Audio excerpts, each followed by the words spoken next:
Hello everyone. हम ये जो वीडियो लेक्चर है इसमें हम स्टडी कर रहे हैं। हमारा जो पेपर है इंडस्ट्रियलाइजेशन एंड एंटरप्रेन्योरशिप में सेक्शन बी है लीडरशिप स्टाइल। जो लीडरशिप स्टाइल जानने से पहले हम जानेंगे लीडरशिप जो है एबिलिटी है to motivate a group of people to act towards achieving common goals. कि जो भी कंपनी के कॉमन गोल है उनको अचीव करने के लिए दूसरे लोगों को जो मोटिवेट करते हैं वो एबिलिटी कहलाती है लीडरशिप।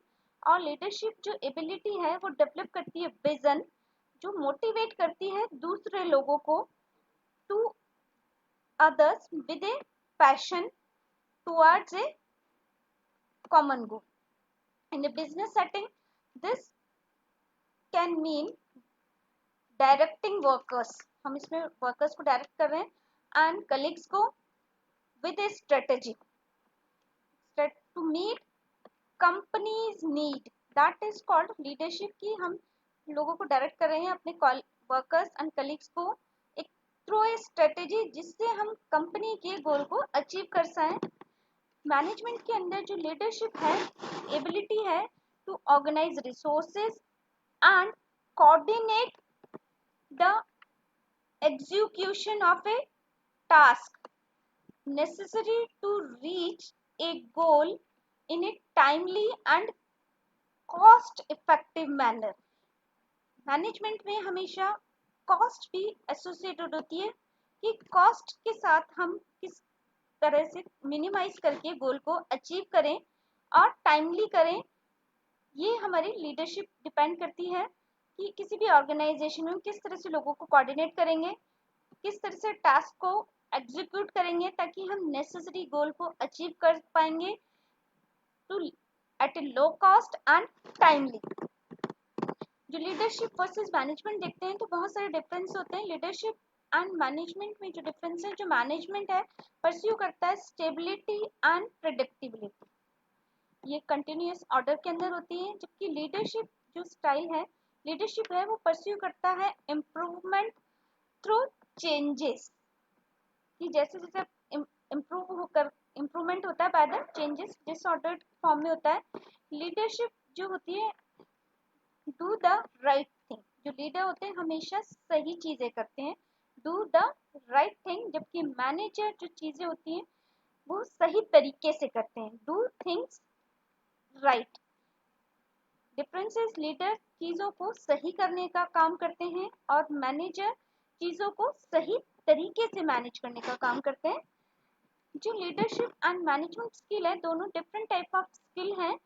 जो लीडरशिप स्किल है दैट इज सॉफ्ट स्किल और जो मैनेजमेंट स्किल है hard skill. Soft skill means कि कम्युनिकेशन स्किल आपकी अच्छी होनी चाहिए। कम्युनिकेशन स्किल अच्छी होगी तभी लोग आपको सुनेंगे और आपकी बात मानेंगे। आप में मोटिवेशनल कैपेसिटी होनी चाहिए to motivate others. Stress management capacity होनी चाहिए, टीम बिल्डिंग होना चाहिए एंड चेंज मैनेजमेंट की इतनी कैपेसिटी होनी चाहिए कि आप मैनेजमेंट को चेंज कर सकें। Then you are a good leader. जो मैनेजमेंट है दैट इज हार्ड स्किल, इसके अंदर हम करते हैं scheduling, staffing, activity analysis and project control. Characteristics of effective leader की जब हम बात करते हैं तो इफेक्टिव लीडर में फॉलोइंग कैरेक्टरिस्टिक्स होनी चाहिए। चैलेंज टू ग्रो, कि ग्रो करने का चैलेंज होना चाहिए। कैलकुलेट द रिस्क, जब हम ग्रो करते हैं तो उसके साथ हमें ये भी पता होना चाहिए कि क्या क्या रिस्क होंगे ग्रो करने के लिए, तो हमें रिस्क कैलकुलेशन भी आनी चाहिए। Adopt the leadership style first, हमें पता होना चाहिए कि हम क्या हैं और हमें पर्सनैलिटी को कौन सी लीडरशिप स्टाइल सूट करेगी, तो उसी लीडरशिप स्टाइल को हमें अडॉप्ट करना होगा। Have a courage at a time of a controversy, कि हम कंट्रोवर्सी को डील करने का करेज होगा। That is characteristics of good leader, कि कंट्रोवर्सी के टाइम पे हम क्विट ना करें। साथ के साथ में हमें एक्सेप्ट आवर मिस्टेक्स होनी चाहिए। कम्युनिकेट फ्रिक्वेंटली, बहुत फ्रिक्वेंटली हम कम्युनिकेट करेंगे। अप्रोचेबल होना चाहिए और अंडरस्टैंडिंग होनी चाहिए हमारी सिचुएशन एंड फैक्ट के अंदर, कि क्या सिचुएशन है और वो किस तरह से हमारे फैक्ट से अफेक्ट हो रही है, तभी हम गुड लीडर बन पाएंगे। असेंशियल रिक्वायरमेंट है फॉर द लीडरशिप के लिए कि ट्रस्ट होना चाहिए। जब आप लीडर बनते हो तो जो आपके सबऑर्डिनेट्स और दूसरे ग्रुप ऑफ पीपल है वो आप पे ट्रस्ट नहीं करेंगे, तब तक आप की वो बात नहीं सुनेंगे। अपने कोलिब्रेशन होना चाहिए, दूसरे लोगों के साथ कोलिब्रेट कर सकें, कॉन्फिडेंट, कॉम्पिटेंट एंड कॉम्पिटेंस होनी चाहिए एंड कंपेरेटिव कॉम्पिटेंट स्पिरिट होनी चाहिए। जो लीडरशिप स्टाइल है, लीडरशिप स्टाइल को जब हम डिफाइन करते हैं तो लीडरशिप स्टाइल जो मैनर है एंड अप्रोच है जो प्रोवाइड करती है हमें डायरेक्शन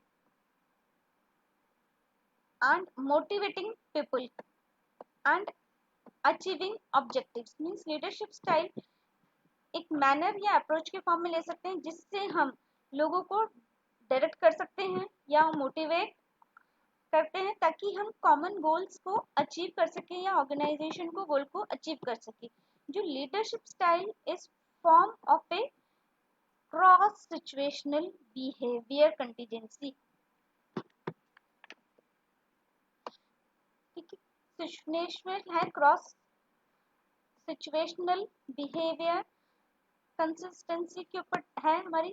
इट्स रेफर जो है मैनर के फॉर्म में, which is a leader interacts with her और हिज सबऑर्डिनेट की टोटली डिपेंड करेगा वो लीडर के ऊपर कि वो किस तरह से अपने सबऑर्डिनेट्स के साथ इंटरेक्ट कर रहा है। हर सबऑर्डिनेट के साथ वो सिमिलर मैनर में इंटरेक्ट नहीं कर सकता। मेल के साथ अलग तरह से इंटरेक्ट करना होता है, फीमेल के साथ अलग तरह से इंटरेक्ट करना होता है।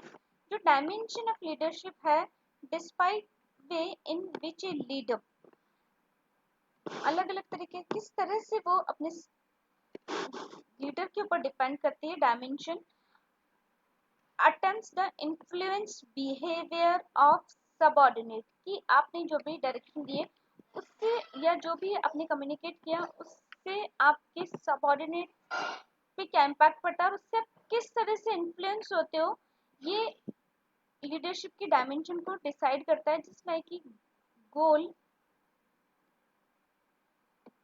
अटर्मिनेटिंग फंक्शन है, तो आप अपने सबऑर्डिनेट्स के रिएक्शन से किस तरह से इन्फ्लुएंस होते हो, दैट इज अटेम्प्टिंग इन्फ्लुएंस है। मेकिंग डिसीजन है regarding their direction of A group कि आप अपने ग्रुप को किस तरह से डायरेक्ट करोगे। Just for example adaptation of function की, कोई हम नया फंक्शन, नई मशीनरी या नया कोई प्रोसेस अप्लाई करते हैं तो हम किस तरह से डायरेक्ट करें कि हमारे जो सबऑर्डिनेट्स और ग्रुप है, वर्कर ग्रुप है, वो इजीली एग्री कर जाए टू अडॉप्ट न्यू प्रोसीजर। ये डिपेंड करती है आपकी डिसीजन मेकिंग के ऊपर। साथ ही साथ में जो balance between the goal attainment function and maintenance function की हमारा जो गोल है उसको भी हम अचीव कर सके और जो हमारे रेगुलर फंक्शंस है वो भी मेंटेन हो सके। तो हमें उनके अंदर भी एक बैलेंस डिफाइन करना होता है कि हम किस तरह से बैलेंस कर पाए कि हमारे डे टू डे वर्क भी अफेक्ट ना करें और हम गोल को भी अटेम्प्ट कर सकें टाइमली और कॉस्ट इफेक्टिवली। जो लीडरशिप स्टाइल है वो बेसिकली 3 मेन कैटेगरी में होती है,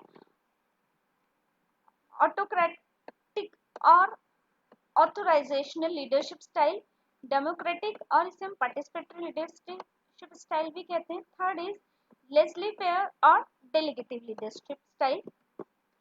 इसके अलावा दो अदर लीडरशिप स्टाइल हैं जो कॉमनली यूज होते हैं, charismatic leadership style and servant leadership style. जो हमारे ऑटोक्रेटिकल लीडरशिप स्टाइल है, autocratical leadership style basically management style है जहां पर कि एक पर्सन है वही कंट्रोल कर रहा है, सब कुछ कंट्रोल ऑल कर रहा है, वही डिसीजन लेता है और इसमें वही सब कुछ कंट्रोल कर रहा है, उसी के पास डिसीजन मेकिंग पावर है। इसलिए इसमें यहाँ पर बहुत ज़्यादा इनपुट की जरूरत नहीं पड़ती, बहुत सारे ग्रुप मेंबर्स की भी रिक्वायरमेंट नहीं होती क्योंकि सारी अथॉरिटी उसी के पास है। ऑटोक्रेटिकल लीडरशिप में जो भी डिसीजन लिया जाता है, जो भी होती है, वो डिपेंड करती है चॉइस और डिसचॉइस ऑफ द ओनर। जो भी ऑनर है उसकी जो भी डिसीजन ले रहा है उसकी चॉइस और डिसचॉइस पे डिपेंड करेगी कि मुझे ये करना है और ये नहीं करना है, मुझे ये पसंद है, इसको ही हमें फाइनल करना है, ये नहीं करना। दूसरे लोगों को इसमें सजेशन और एडवाइस में इन्वॉल्व नहीं करते हम। जो कैरेक्टरिस्टिक्स हैं ऑटोक्रेटिक लीडरशिप के वो हैं हमारे कि इसमें किसी भी टाइप की इनपुट की जरूरत नहीं होती, कोई भी दूसरे ग्रुप मेंबर को हम इसमें की जरूरत ही नहीं है, हम ग्रुप की रिक्वायरमेंट नहीं होती। यहाँ पर जो ग्रुप है, ग्रुप लीडर्स हैं, वो खुद ही रिस्पॉन्सिबल होते हैं डिटेक्टिंग ऑल टास्क, और वही डिस्ट्रीब्यूट करता है सभी को, और उसी की रिस्पॉन्सिबिलिटी होती है एम्प्लॉयज़ के लिए। और इसमें जो भी लीडर है उसको उसके टास्क के लिए no reward and no recognisation होता है to given to employees to boost morale, कि वो किस तरह से परफॉर्म करा रहा है, उनको मोरल को बूस्ट करा है, तो उससे रिकॉग्निशन और रिवार्ड नहीं प्रोवाइड किया जाता। This leadership style is only effective where the, बहुत सब जगह इफेक्टिव नहीं है, ये कहाँ कहाँ इफेक्टिव है इसको हम देख रहे हैं, जहाँ पर हमारा जो नेचर ऑफ वर्क है रिक्वायर्ड क्विक डिसीजन, जहाँ हमें बहुत जल्दी डिसीजन लेना है, तो हम इंडिविजुअल पर्सन को रिस्पॉन्सिबिलिटी देते हैं कि आप डिसीजन लो और आप ही रिस्पॉन्सिबल होगे इसके लिए।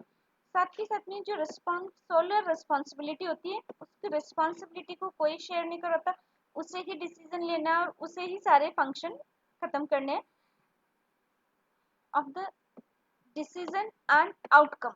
जो भी वो डिसीजन लेगा उसके लिए भी वो रिस्पॉन्सिबल होगा, और उस डिसीजन से जो भी आउटकम आते हैं, चाहे वो पॉजिटिव हो, नेगेटिव हो, बेनिफिशियल हो, हार्मफुल हो, उन सब के लिए वो रिस्पॉन्सिबल इंडिविजुअल पर्सन होगा, वही ही लीडर रिस्पॉन्सिबल होगा। It is considered to be flexible leadership, इसे बहुत फ्लेक्सिबल लीडरशिप कहा गया है कि इसके अंदर अगर कोई लीडर फेलियर हो जाता है तो हम इसे बहुत आसानी से चेंज कर देते हैं और हम नए लीडर को इसमें इंक्लूड कर सकते हैं। बट इसको आजकल आउटडेटेड माना गया, बहुत कम यूज किया जा रहा है, क्योंकि इसकी कुछ लिमिटेशंस देखी गई हैं कि इसकी लिमिटेशंस जब हम देखते हैं तो लिमिटेशंस में यहाँ पर टीम अरेंजमेंट की कोई रिक्वायरमेंट नहीं होती।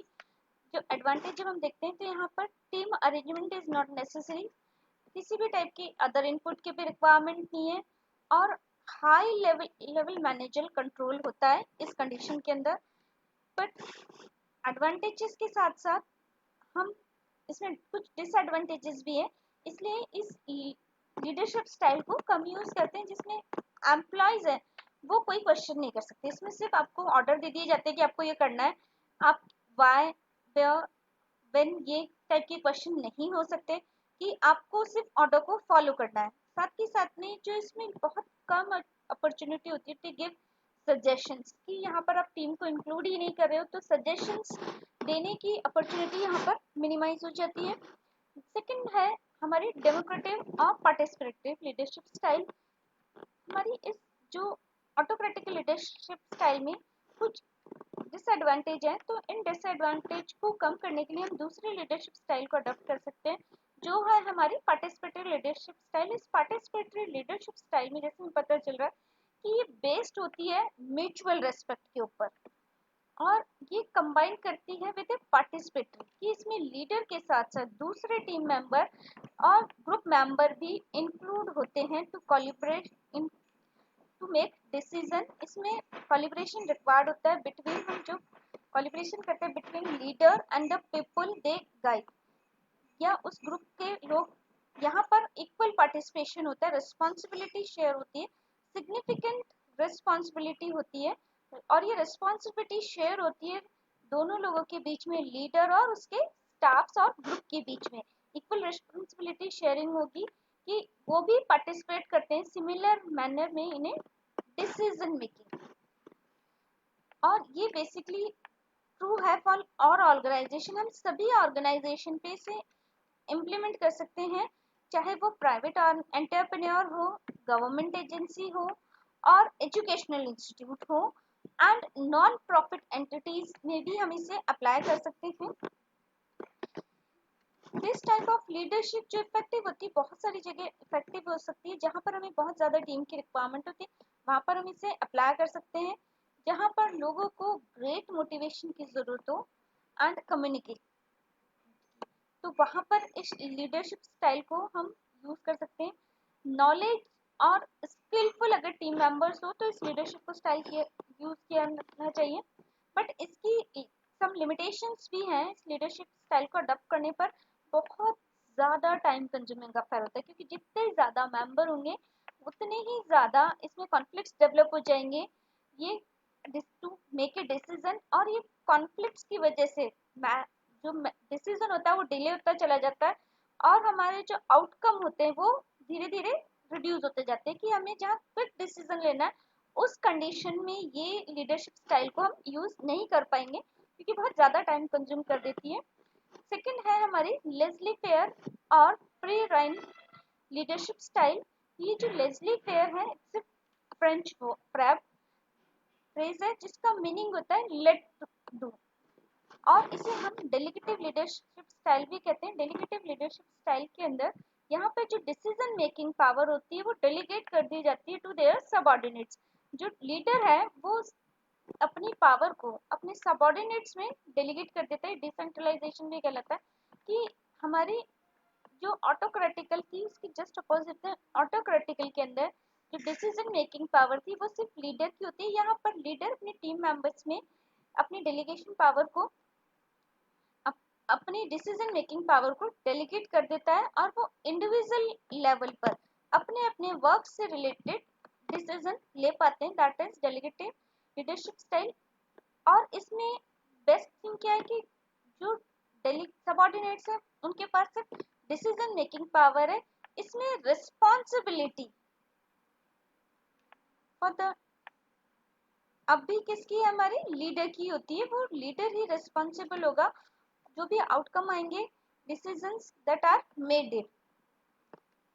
दिस स्टाइल है ये ग्रेट फ्रीडम प्रोवाइड कराती है एंड रिस्पॉन्सिबिलिटी शेयर करती है फॉर द पीपल्स। कि फ्रीडम मिल गई इनको अपने लेवल पे डिसीजन लेने की कि हमें ये काम जल्दी करना है तो हम क्या प्रोसीजर फॉलो करें कि हमारा जो आउटकम है वो जल्दी आ जाए। तो रिस्पॉन्सिबिलिटी ग्रेट फ्रीडम मिल गई, और रिस्पॉन्सिबिलिटी फिर भी किसकी है, टॉप मैनेजर की होती है, लीडर की होती है। जो स्टेबिलिटी है इस टाइप की लीडरशिप की, ये डिपेंड हर ऑर्गेनाइजेशन और डिपार्टमेंट रन कर सकते हैं by the laissez faire leadership frequently. और हम उन पे अप्लाई कर सकते हैं जो इंक्यूबेटर फेज के अंदर जो नई फर्म्स हमारी सेटअप हो रही हैं उनके लिए ये बहुत बेस्ट है। साथ ही साथ में जो प्रोडक्ट डेवलपमेंट में काम कर रहे हैं उनके लिए engage in A high creative business, उनके लिए भी ये लीडरशिप स्टाइल बेस्ट है। ये जो लीडरशिप स्टाइल है it particularly relevant to the startup firms basically where innovation is crucial. हम नया इनोवेशन कंडीशन में नहीं है तो हम इनोवेशन कर ही नहीं पा रहे, तो हमें इनोवेशन को भी इंक्लूड करना है। तो हमें देना पड़ेगा फ्रीडम सबऑर्डिनेट्स को कि वो अपने लेवल पर इनोवेशन कर सके। इसके लिए उन्हें हमें फ्रीडम देनी होगी कि किस तरह से वो इनोवेट करेंगे और वो किस तरह से अपने सबऑर्डिनेट्स को मोटिवेट करेंगे। तो इसमें हमें पार्टिसिपेटरी चाहिए ही चाहिए होगा।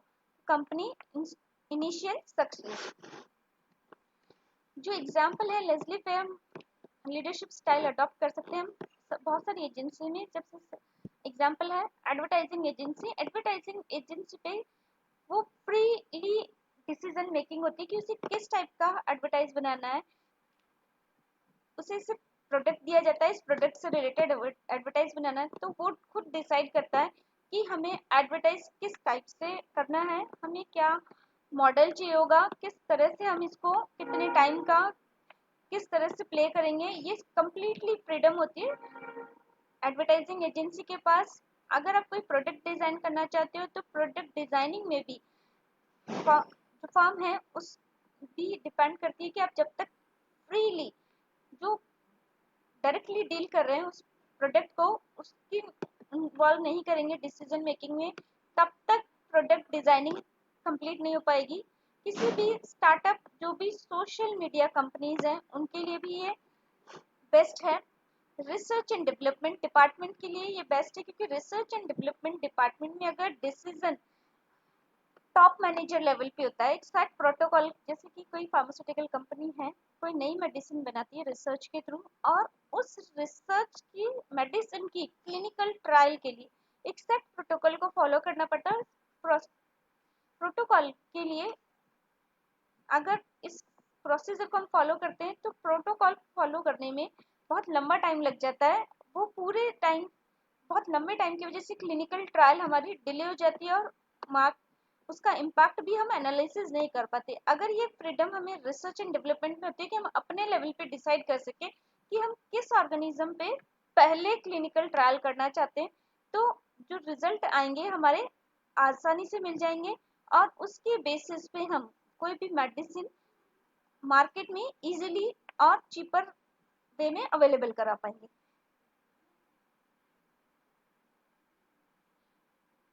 साथ के साथ में हमारे जो कैपिटल इन्वेस्टमेंट कंपनी है ये भी लेस्ली की लीडरशिप पे पर वर्क करती है। साथ के साथ में architectural and specialised engineering firm है, ये भी हमारी लेस्ली पेयर के ऊपर ही लीडरशिप स्टाइल के ऊपर डिपेंड करती है। जो आर्किटेक्चर है उसे उसके टेक्निकल एस्पेक्ट पता है और फैक्ट्स पता है कि इन फैक्ट्स और इन टेक्निकल एस्पेक्ट्स को यूज करके वो कम टाइम के अंदर कम इन्वेस्टमेंट में मैक्सिमम किस तरह से हम बेस्ट होम को डिजाइन कर सकते हैं। अगर उसको ये फ्रीडम नहीं दी जाएगी टू मेक ए डिसीजन कि कौन सा एरिया हमें कहाँ पर किचन लेट बाथ बनाना है, तो वो अपनी फ्रीडम को यूज नहीं कर पाएगा। तो जो घर बनेगा वो सिस्टमैटिक नहीं बन पाएगा, उसमें बहुत सारी कमियां रह जाएंगी और जो प्रोजेक्ट होगा वो हमारा डिले हो जाएगा। तो जितने भी हमारे ये प्रोजेक्ट हैं ये अगर लेस्ली फेयर को अडॉप्ट करते हैं तो डिसीजन मेकिंग क्विक हो जाती है और बेस्ट आउटपुट हमारे निकल के आते हैं। जो करेक्ट एक next leadership style is charismatic leadership style है। ये जो करिज्मेटिक लीडरशिप स्टाइल है ये डिपेंड करती है, relies on the charisma and perseverance पे। करिश्मे को हम बोलते हैं चमत्कार या उसकी पर्सनैलिटी के ऊपर डिपेंड कर रही है लीडर की, कि लीडर की पर्सनैलिटी से लोग इन्फ्लुएंस होते हैं। Charismatic leader are driven by their convictions and commitment to their cause. कोई भी आप इफेक्टिव होता है उनके कन्विक्शन एंड कमिटमेंट से इफेक्टेड होता है कि कमिटमेंट है। इसने जो कहा था उस लीडर ने पर्टिकुलरली कर दिया, करिज्मेटिक लीडरशिप स्टाइल कहलाती है। जो charismatic leadership also are sometime called transformational leadership style, because क्योंकि जो हमारी ट्रांसफॉर्म हम बहुत सारी कंडीशन से ट्रांसफॉर्म होते हैं एंड शेयर मल्टीपल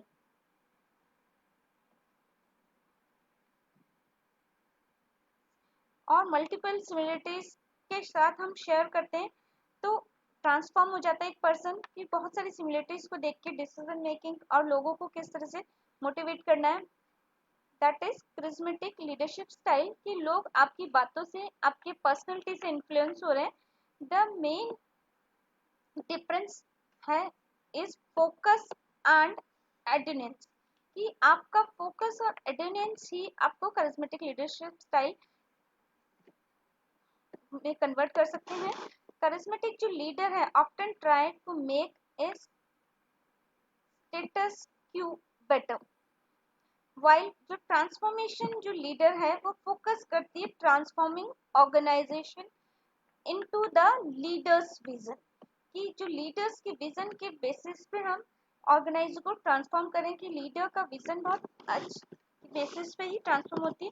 जबकि जो करिज्मेटिक है वो फोकस करती है हमारी एड्यूनेंस के ऊपर।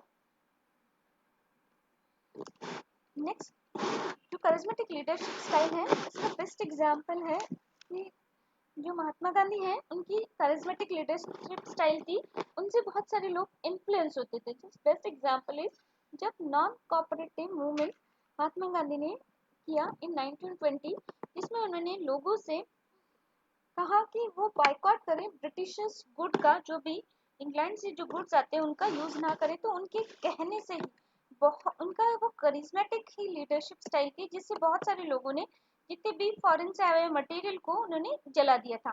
ये उनसे इन्फ्लुएंस करिज्मेटिक लीडरशिप स्टाइल का एक बहुत अच्छा एग्जाम्पल है कि लोग सिर्फ एक अपील से ही लोगों ने उनकी बात को अडॉप्ट कर लिया। Second is servant, next is servant leadership style, ये सर्वेंट लीडरशिप स्टाइल है, ये हाईली प्रायोरिटी होती है to encourage and support enable people। हमें दूसरे लोगों की सर्व करने की प्रायोरिटी ये रखते हैं कि हम दूसरे लोगों को इनकरेज करें, उन्हें सपोर्ट करें और fulfil their potential and ability. जो हमारी सर्वेंट लीडरशिप स्टाइल है, इसमें हम हमेशा दूसरे लोगों के गोल को अचीव करने में हेल्प करते हैं। यहाँ पर हम अचीव कर रहे हैं अनेबल लोगों को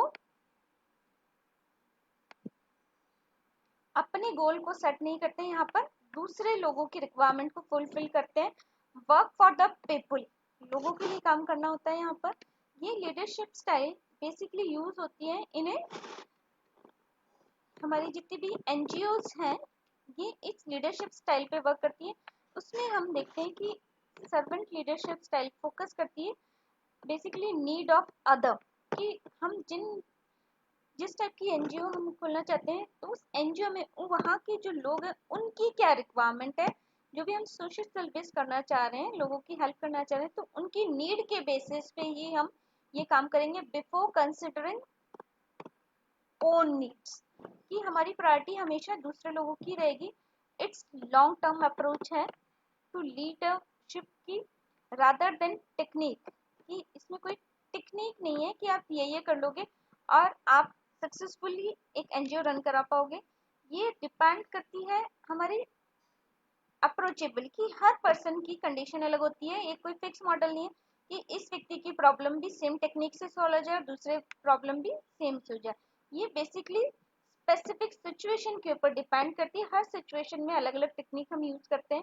सेट रूल नहीं है, थंब रूल नहीं है कि इसमें यही टेक्निक लगानी है इस कंडीशन में और इस कंडीशन में ये टेक्निक। इसलिए it use with other leadership style, हम इसको दूसरी लीडरशिप स्टाइल के साथ भी यूज करते हैं, such as transformational leadership style कहते हैं, जिसे कि धीरे धीरे हम इसके ट्रांसफॉर्म करते जाते हैं और हम एक बेस्ट लीडर में कन्वर्ट हो जाते हैं। कैरेक्टरिस्टिक्स जब हम देखते हैं सर्वेंट लीडरशिप स्टाइल की, कि अपनी लिसनिंग कैपेसिटी होनी चाहिए, जितने ज़्यादा आप लोगों को सुनेंगे उनकी प्रॉब्लम पता चलेगी। एम्पैथी होनी चाहिए, विदाउट एम्पैथी पता ही नहीं चल पाएगा कि वो क्या प्रॉब्लम फेस कर रहा है और हम उसे सॉल्व भी नहीं कर पाएंगे। हीलिंग होनी चाहिए, उसे हेल्प करने की नेचर होनी चाहिए।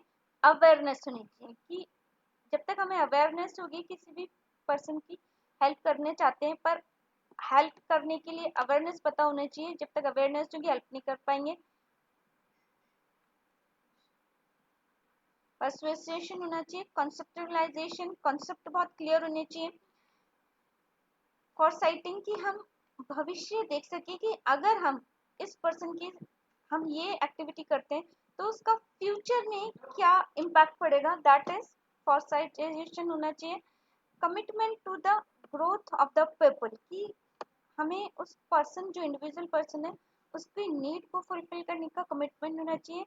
And building a community, building करने की कैपेसिटी होनी चाहिए। नेक्स्ट है हमारी सिचुएशनल लीडरशिप स्टाइल। जब हम सिचुएशनल लीडरशिप स्टाइल की बात करते हैं तो सिचुएशनल लीडरशिप स्टाइल डिपेंड करती है फॉर द राइट पीपल,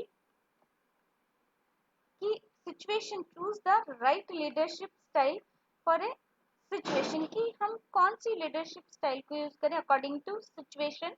ये लीडरशिप जो स्टाइल डिपेंड करती है competence and maturity of followers, कि अगर हमारी जो फॉलोअर्स हैं उनका मैच्योरिटी लेवल कम है तो उस कंडीशन में जो हमारी लीडरशिप स्टाइल होगी वो ऑटोक्रेटिकल होगी, जिसमें सिर्फ हम उनको डायरेक्शन देंगे कि आपको ये करना है ये नहीं करना है। अगर मैच्योरिटी लेवल हाई होगा तब हम उसमें डेलीगेशन यूज कर सकते हैं और पार्टिसिपेटरी लीडरशिप स्टाइल को यूज कर सकते हैं कि उनको भी हम डिसीजन मेकिंग में पार्टिसिपेट करा सकें। लीडर जो ये हमारी सिचुएशनल लीडरशिप स्टाइल है, इसमें जो कंडीशंस होती है लीडर वो चेंज होता रहता है। बहुत बार लीडर हमारे not look like a boss, कई बार वो पेरेंट्स की तरह हो जाता है, वो हमें सिर्फ गाइड करता रहता है कि ये सही है और ये गलत है। जस्ट फॉर एग्जाम्पल कि हमने एक हमारा जो एक नया न्यू कमर हमारी कंपनी को ज्वाइन करता है, तो जब वो न्यू कमर नई कंपनी को ज्वाइन करता है तो उस कंपनी के रूल्स रेगुलेशन और प्रोसीजर को वो नहीं जानता, तो इस कंडीशन में जो हम लीडरशिप स्टाइल यूज करते हैं दैट इज डायरेक्टिंग, ऑटोक्रेटिकल, कि हम उसे सिर्फ डायरेक्ट कर रहे हैं कि आपको ये काम करना है, ये नहीं करना। देन वो ट्रांसफॉर्म, जब वो अपने सारा वर्क सीख जाता है तो वो सेकंड स्टेज में आता है, एंड सेकंड स्टेज कहलाती है हमारी दैट इज ट्रांसफॉर्मेशन स्टेज। इस ट्रांसफॉर्मेशन स्टेज में आप उसे कोचिंग देते हो, फ्री आपने छोड़ दिया और हम सिर्फ वहां पर कोचिंग दे रहे हैं। कोचिंग मीन्स कि वहां पर हम उसे, जहां पर उससे प्रॉब्लम आ रही वहां पर गाइडेंस प्रोवाइड करा रहे हैं। अब डायरेक्टिंग खत्म हो गई, सिर्फ वो अपने हिसाब से काम कर रहा है, डायरेक्टिंग नहीं कर रहे हैं। जहां वो प्रॉब्लम फेस कर रहा है वहां पर हम उसे हेल्प करते हैं। देन थर्ड स्टेज आती है सपोर्टिंग। सपोर्टिंग के अंदर अब हम उसे इंक्लूड करते हैं हमारे डिसीजन मेकिंग के अंदर। सजेशन देने के लिए हम उसे इंक्लूड कर लेते हैं हमारी टीम में। अगर वो मैच्योरिटी लेवल बढ़ गया तो हम उसकी थर्ड फेज के अंदर उसे हमारी टीम के डिसीजन मेकिंग में इन्वॉल्व करते हैं। एंड देन फोर्थ स्टेज के अंदर हम उसे पूरी पावर डेलीगेट कर देते हैं कि पर्टिकुलर प्रोसेस से रिलेटेड जितने भी डिसीजन लिए जाएंगे ये पर्टिकुलर पर्सन लेगा। तो डेलीगेशन कर दिया पावर्स का। जो पर्सन डायरेक्टिंग था ट्रांसफॉर्म हो गया सिचुएशन के बेसिस पे, जैसे जैसे उसका मैच्योरिटी लेवल इंक्रीज होता गया सिचुएशन के बेसिस पे वो डायरेक्टिंग से डेलीगेटिंग स्टेज में आ जाता है। और ये जो है हमारा ये डेवलपमेंट को शो कर रहा है